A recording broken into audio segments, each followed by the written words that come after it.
Wanawake wengi wanapata matatizo ya hedhi kwa sababu ya uwepo wa sumu mwilini, na sumu hizi mara nyingi zinatokana na vyakula vya viwandani, matumizi ya uzazi wa mpango, vyakula vyenye kemikali, unywaji wa vinywaji vyenye sukari nyingi, vyakula vyenye mafuta mengi, vyakula vya viwandani ndio vinavyoweza kusababisha sumu mwilini. Na hizi sumu mara nyingi zinavuruga hedhi na kusababisha hedhi kuchelewa, kujirudia mara mbili, hedhi nyepesi au sometime hedhi ambayo inakuja na mabonge.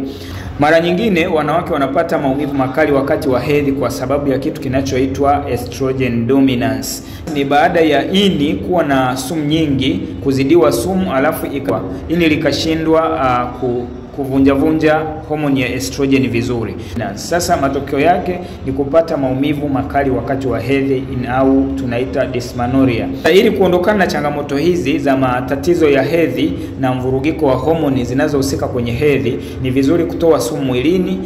Sasa hivi tuko kwenye challenge ya siku 30 ya kutoa sumu mwilini kwa kutumia C24/7 na Liver Care.